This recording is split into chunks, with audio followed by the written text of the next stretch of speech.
साथियों नमस्कार। हम इस वीडियो के माध्यम से जीडीपी के विषय में, जीएनपी के विषय में, एनडीपी के विषय में और एनएनपी के विषय में जानने और समझने का प्रयास करेंगे। इनके विषय में डिटेल एनालिसिस करेंगे। दोस्तों क्या करने वाले हैं? डिटेल एनालिसिस करने वाले हैं। तो चलिए देखते हैं इनके बारे में कि ये क्या होते हैं।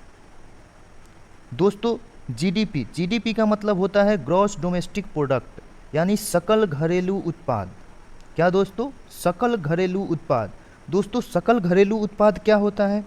तो दोस्तों सकल घरेलू उत्पाद होता है किसी देश की घरेलू सीमा के भीतर एक वित्तीय वर्ष में नागरिकों और गैर नागरिकों द्वारा उत्पादित समस्त अंतिम वस्तुओं और सेवाओं का मौद्रिक मूल्य जीडीपी होता है। दोस्तों क्या होता है? सकल घरेलू उत्पाद होता है किसी देश की घरेलू सीमा के भीतर एक वित्तीय वर्ष में नागरिकों और गैर नागरिकों यानी विदेशियों द्वारा उत्पादित समस्त अंतिम वस्तुओं और सेवाओं का मौद्रिक मूल्य दोस्तों जीडीपी होता है, सकल घरेलू उत्पाद होता है। तो दोस्तों इसमें दो तीन बातों का ध्यान देना है कि घरेलू सीमा क्या होता है, वित्तीय वर्ष क्या होता है। तो घरेलू सीमा दोस्तों होता है भारत का, जैसे भारत के अगर दृष्टि से देखा जाए तो भारत के लिए घरेलू सीमा भारत का भौगोलिक क्षेत्र के साथ साथ राजनीतिक क्षेत्र प्लस आर्थिक क्षेत्र, दोस्तों ये तीनों समाहित होता है भारत के घरेलू सीमा के अंतर्गत। तीनों समाहित होता है भारत का भौगोलिक क्षेत्र, राजनीतिक क्षेत्र और आर्थिक क्षेत्र। तो दोस्तों देख लेते हैं कि घरेलू सीमा क्या होता है।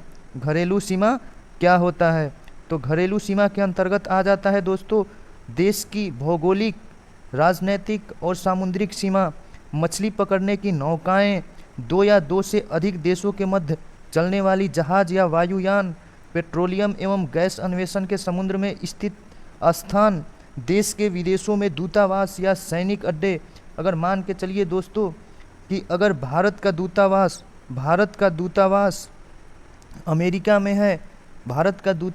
अमेरिका में है, तो अमेरिका के जिस जगह पे अगर मान के चलिए ये जगह है और यहाँ पे भारत का इतना क्षेत्र में दूतावास है, तो इतना क्षेत्र जो होगा वो भारत के घरेलू सीमा का अंग होगा। दोस्तों भारत के घरेलू सीमा का अंग होगा, वो अमेरिका के घरेलू सीमा के अंतर्गत नहीं आएगा, लेकिन अमेरिका के भौगोलिक सीमा के अंतर्गत जरूर आ जाएगा। तो दोस्तों ध्यान में रखने वाली बात है कि अगर भारत का दूतावास है अमेरिका के अंदर, तो जितने दूर में वो, जितने जगह में है दूतावास, वो उतना जगह जो है वो भारत के घरेलू सीमा के अंतर्गत आएगा। लेकिन ऐसा नहीं है कि वो क्षेत्र जो है अमेरिका के भौगोलिक सीमा के अंतर्गत न आए, लेकिन अमेरिका के घरेलू सीमा के अंतर्गत वो क्षेत्र नहीं आएगा। तो दोस्तों ये होता है घरेलू सीमा। अब वित्तीय वर्ष का मतलब क्या होता है दोस्तों? वित्तीय वर्ष, भारत के लिए वित्तीय वर्ष दोस्तों 1 अप्रैल से 31 मार्च तक माना जाता है। 1 अप्रैल से 31 मार्च तक माना जाता है। तो दोस्तों ये होता है घरेलू सीमा और वित्तीय वर्ष। तो एक बार फिर से डिफिनीशन देख लेते हैं कि सकल घरेलू उत्पाद यानी जीडीपी क्या होता है। किसी देश की घरेलू सीमा के भीतर एक वित्तीय वर्ष में नागरिकों और गैर नागरिकों द्वारा उत्पादित समस्त अंतिम वस्तुओं और सेवाओं का मौद्रिक मूल्य जीडीपी कहलाता है, सकल घरेलू उत्पाद कहलाता है। तो दोस्तों आगे बढ़ते हैं। जो जीडीपी होता है वो राष्ट्रीयता पर विचार किए बिना देश की घरेलू सीमा के भीतर उत्पादित अंतिम वस्तुओं और सेवाओं के मूल्य का मापन करता है। जीडीपी जो होता है दोस्तों वो राष्ट्रीयता पर ध्यान नहीं देता है। किस पे ध्यान नहीं देता है? राष्ट्रीयता पे ध्यान नहीं देता है। वो देखता है कि प्रोडक्शन हो रहा है कि नहीं, यानी अगर प्रोडक्शन, उत्पादन अगर देसी लोग करें या विदेशी लोग करें, उससे जीडीपी को मतलब नहीं रहता है। वो देखता है कि कुल उत्पादन कितना हुआ है, घरेलू सीमा के अंतर्गत कुल उत्पादन कितना हुआ है। दोस्तों जीडीपी में अंतिम वस्तुओं और सेवाओं को ही क्यों लिया जाता है? तो जीडीपी में अंतिम वस्तुओं और सेवाओं को लेने का यही अभिप्राय है कि उनकी दोहरी गणना से बचा जा सके। आगे बढ़ते हैं दोस्तों, एक क्वेश्चन देख लेते हैं जीडीपी से रिलेटेड। निम्नलिखित में से कौन सा विकल्प गलत है? पहला है घरेलू उत्पाद का संबंध किसी देश की भौगोलिक सीमा से है। दूसरा है राष्ट्रीय उत्पाद जनता की राष्ट्रीयता से संबद्ध होता है। तीसरा है जीएनपी में से निवल कारक आय घटाकर हमें जीडीपी मिलता है। और चौथा है उपयोग में आ चुकी वस्तुओं की बिक्री जीडीपी में की गणना में शामिल होती है। तो दोस्तों अगर देखा जाए तो चारों में से कौन सा ऑप्शन गलत होगा? तो दोस्तों जो वस्तु की बिक्री हो चुकी हो, उपयोग में अगर कोई वस्तु को हम उपयोग में लाकर उसकी बिक्री कर रहे हैं तो वो बिक्री करने पे जो भी हमें इनकम हो रहा है वो जीडीपी में काउंट नहीं होता है दोस्तों, क्योंकि ऑलरेडी ये इसका जो वैल्यू है वो जीडीपी में काउंट हो चुका है। तो दोबारा जो इनकम होगा इस वस्तु से जीडीपी में काउंट नहीं होगा। तो ऑप्शन नंबर डी गलत हो जाएगा। तो इस प्रकार इस क्वेश्चन का डी ऑप्शन सही है। नेक्स्ट क्वेश्चन की ओर देखते हैं दोस्तों। तो भारत के सकल घरेलू उत्पाद में नीचे दिए गए विभिन्न क्षेत्रकों के योगदान का कौन सा एक सही ह्रासमान क्रम है, यानी घटते हुए क्रम को दिखाना है। तो सेवा, उद्योग, कृषि, सेवा, कृषि, उद्योग, उद्योग, सेवा, कृषि और उद्योग, कृषि, सेवा। तो दोस्तों सबसे अधिक जो जीडीपी में योगदान होता है वो सेवा क्षेत्र का होता है, तृतीयक क्षेत्र। कौन सा क्षेत्र? तृतीयक क्षेत्र। उसके बाद होता है औद्योगिक क्षेत्र का। किसका? औद्योगिक क्षेत्र का, यानी द्वितीयक क्षेत्र का। और सबसे कम योगदान होता है कृषि क्षेत्र, यानी प्राथमिक क्षेत्र का। सेवा क्षेत्र का योगदान 60% के आसपास, औद्योगिक का 25 से 27% के आसपास और कृषि का 15 से 17% के आसपास दोस्तों। तो सबसे अधिक सेवा, उसके बाद उद्योग, उसके बाद कृषि। तो इस ऑप्शन से देखा जाए तो सबसे अधिक सेवा, उसके बाद उद्योग, उसके बाद कृषि ऑप्शन ए में है। तो इस क्वेश्चन का सही जवाब क्या हो गया? Option A. आगे चलते हैं दोस्तों नेक्स्ट क्वेश्चन की ओर। तो भारत में स्थिर मूल्यों पर सकल घरेलू उत्पाद यानी जीडीपी के प्राकलन के लिए वर्तमान में आधार वर्ष कौन सा है? तो दोस्तों आधार वर्ष के रूप में 2011-12 को लिया जाता है। अभी किसको लिया जाता है? 2011-12 को। तो ऑप्शन डी सही हो जाएगा। नेक्स्ट क्वेश्चन क्या है? निम्नलिखित में से कौन सा क्षेत्र भारत के सकल घरेलू उत्पाद को सर्वाधिक योगदान देता है? दोस्तों कौन सा क्षेत्र सर्वाधिक योगदान देता है? तो सर्वाधिक योगदान देता है जीडीपी में तृतीयक क्षेत्र, सेवा क्षेत्र। दोस्तों सेवा क्षेत्र कितना परसेंट? 60%। नेक्स्ट क्वेश्चन है दोस्तों, नेक्स्ट क्वेश्चन है सकल घरेलू उत्पाद जीडीपी के बारे में निम्नलिखित कथनों पर विचार कीजिए। क्या कीजिए दोस्तों? विचार कीजिए। पहला है यह एक वर्ष में एक देश की सीमाओं के अंदर बनी सभी वस्तुओं एवं दी गई सेवाओं का बाजार मूल्य होता है।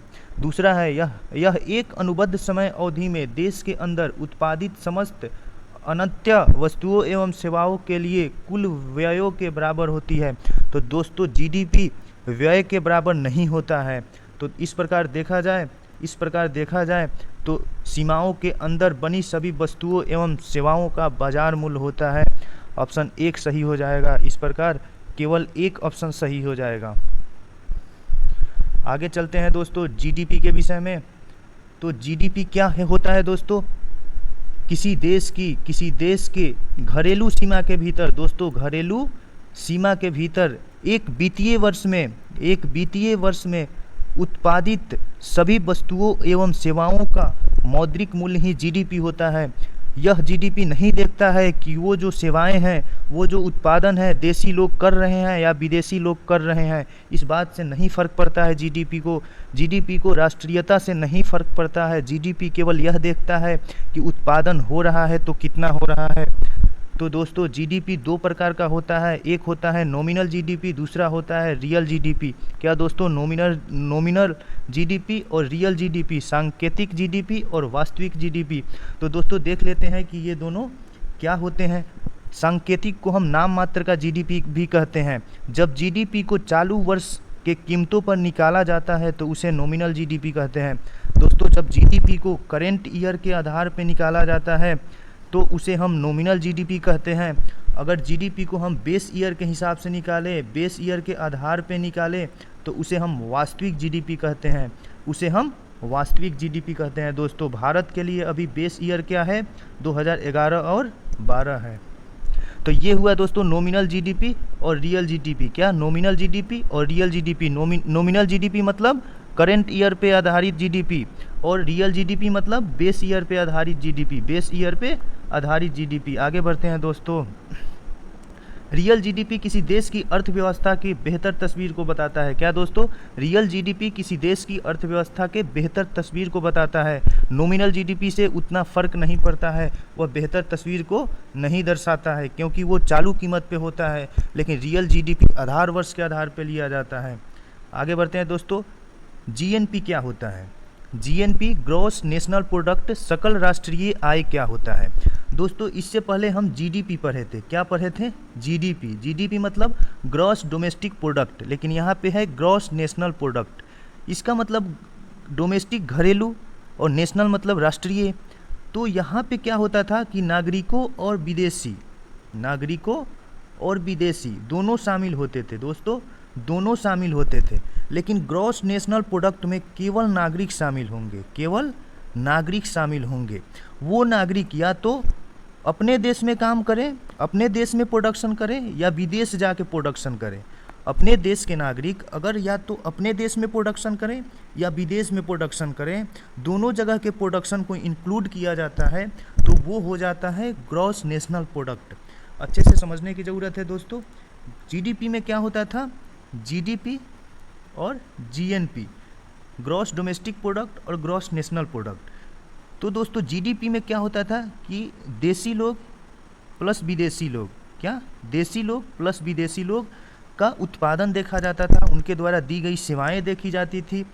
वो सेवाएं क्या होता था? घरेलू क्षेत्र के अंतर्गत किया जाता था, घरेलू सीमा के अंतर्गत किया जाता था। और जीएनपी क्या है दोस्तों?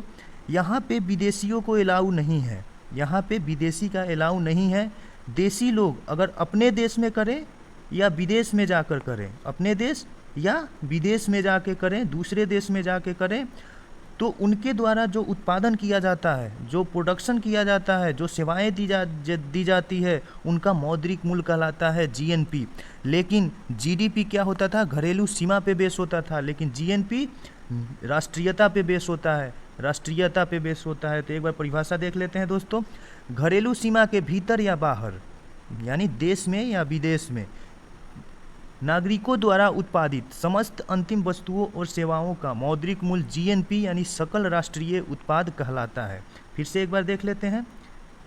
घरेलू सीमा के भीतर या बाहर किसी भी देश में नागरिकों द्वारा उत्पादित समस्त अंतिम वस्तुओं और सेवाओं का मौद्रिक मूल्य जीएनपी कहलाता है। क्या कहलाता है दोस्तों? जीएनपी कहलाता है।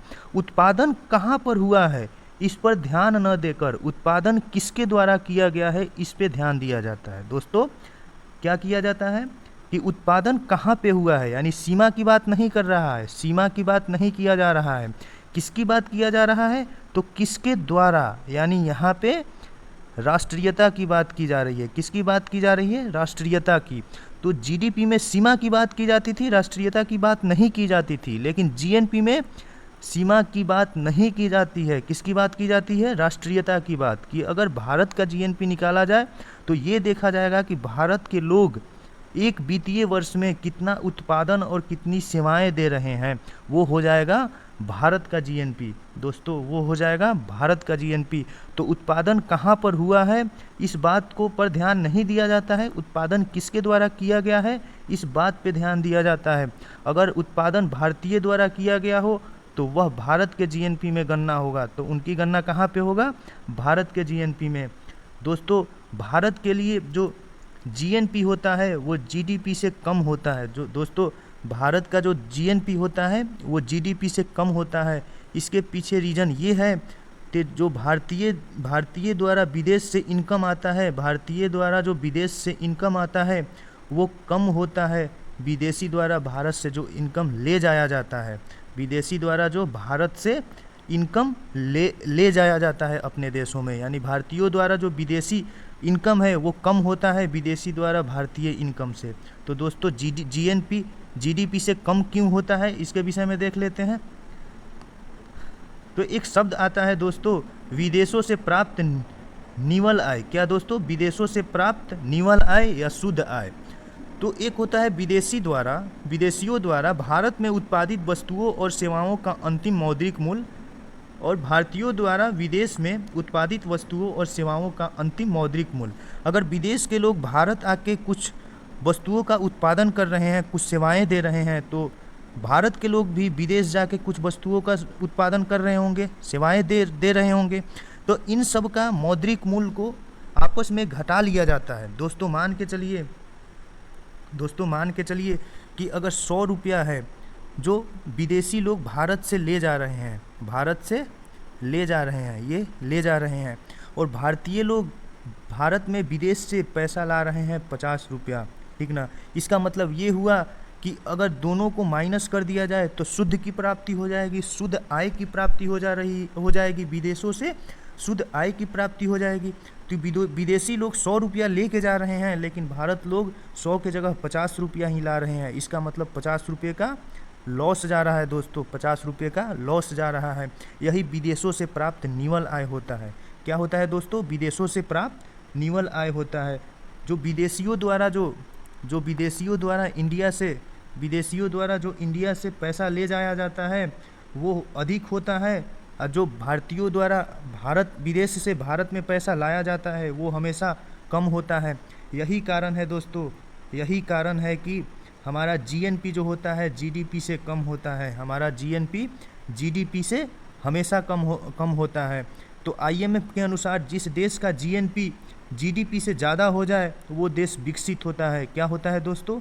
वो देश विकसित होता है। लेकिन हमारे देश का जीएनपी जो है जीडीपी से कम है, अतः हम विकसित देश नहीं है, भारत विकसित देश नहीं है। तो भारत किस श्रेणी का देश है? तो भारत विकासशील है दोस्तों, भारत विकासशील है। आगे बढ़ते हैं दोस्तों, कुछ क्वेश्चन की तरफ देख लेते हैं। क्वेश्चन क्या है? जीडीपी और जीएनपी के बीच निम्नलिखित अंतर पर विचार कीजिए। पहला है जीडीपी कितना उत्पादन हुआ है पर विचार करता है, जबकि जीएनपी कौन उत्पादन कर रहा है पर, ठीक। दूसरा है जीडीपी इस बात पर विचार करता है कि उत्पादन के कारण का कौन जिम्मेवार है, जबकि जीएनपी भौगोलिक कारण जैसे उत्पादन कहाँ पर हुआ है पर विचार करता है। तीसरा है यदि विदेश में रह रहे निवासियों की अर्जित आय देश में रह रहे विदेशियों की अर्जित आय से अधिक हो तो जीएनपी जीडीपी से ज़्यादा होता है। अब एक एक करके देखते हैं कि कौन सही है कि कौन गलत है। तो क्या क्वेश्चन बोल रहा है? जीडीपी और जीएनपी के बीच अंतर को बताना है, ठीक है दोस्तों। तो जीडीपी क्या होता है? कितना उत्पादन हुआ है, बिल्कुल बात सही है। और जीएनपी क्या होता है? कौन उत्पादन कर रहा है, यानी ग्रॉस डोमेस्टिक प्रोडक्ट में उत्पादन को देखा जाता है, चाहे वो विदेशी करे या भारतीय करे। तो कितना उत्पादन हुआ है ये जीडीपी बताता है, जबकि जीएनपी क्या बताता है? कौन उत्पादन कर रहा है, यानी ग्रॉस नेशनल प्रोडक्ट क्या बताता है? कौन उत्पादन कर रहा है। तो ये कथन सही है।